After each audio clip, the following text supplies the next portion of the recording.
ले गए थे हमको बांध के, विक्रम को मार दिया और हमको बांध के ले गए अपने साथ में।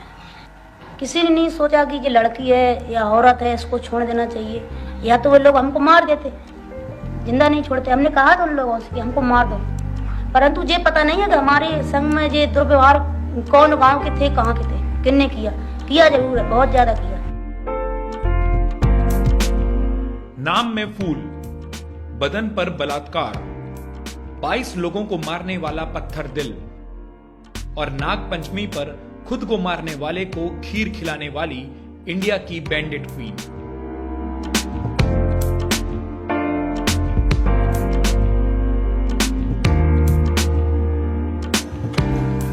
साले गांव के गुंडे भैया तंग करते, परेशान करते कि तेरी लड़की मेरे को गाली दे रही थी, तेरी लड़की मुझे ऐसा कर रही थी, बहाना करके फिर मुझे मारते पीटते और मेरी माँ से भी पिटवाते, माँ से शिकायत करते कि ये तेरी लड़की का नाम की मुझे पत्थर मार रही थी। मेरी माँ मुझे मार के बाहर निकालती और मेरी शादी बिल्कुल छोटे में हो गई थी, हम 11 साल के थे।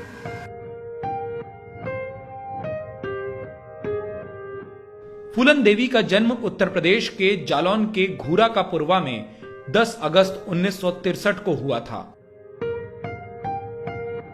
उनके परिवार की जमीन को उनके चाचा ने हड़प लिया। 11 साल की होने पर फूलन को यह बात समझ आई और अपने परिवार की जमीन को वापस पाने अपने चचेरे भाई से लड़ गईं।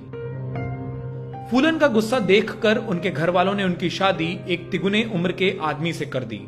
जिसे पति होना चाहिए था वो फूलन का बलात्कारी बन गया। रोज की मार और परेशानी से भागकर फूलन घर वापस आई तो चचेरे भाई ने चोरी का झूठा इल्जाम लगा दिया। इस छोटी उम्र में पहली बार फूलन 3 दिन के लिए जेल गई। परेशानियों के बीच फूलन ने कुछ नए दोस्त बनाए। अपनी ऑटोबायोग्राफी में फूलन ने इन्हें किस्मत की मर्जी बताया है। ये दोस्त डाकू थे। डाकुओं को फूलन पर प्यार आ गया और फिर फूलन को पाने की लड़ाई में डाकुओं का सरदार बाबू गुज्जर डाकू विक्रम मल्लाह के हाथ मारा गया।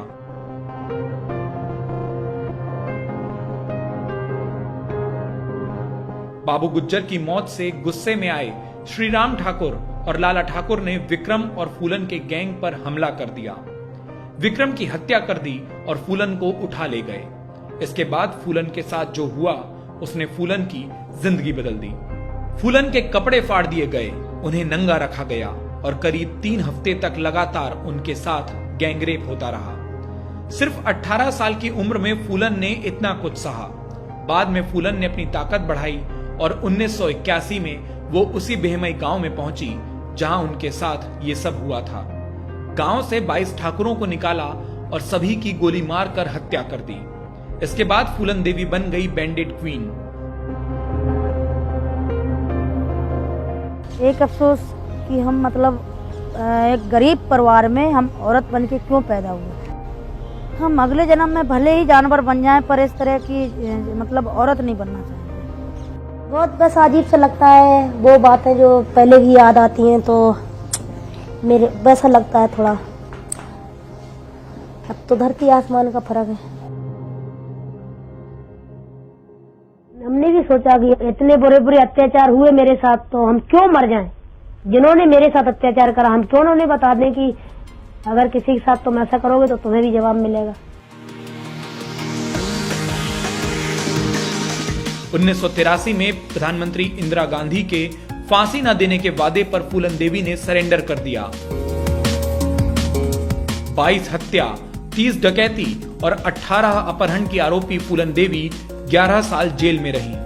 1994 में वो जेल से बाहर निकली जब सरकार ने उन्हें रिहा कर दिया। एक बच्ची, एक बलात्कार पीड़िता, एक डकैत और एक हत्यारन फूलन देवी अब एक नेता बनने वाली थी।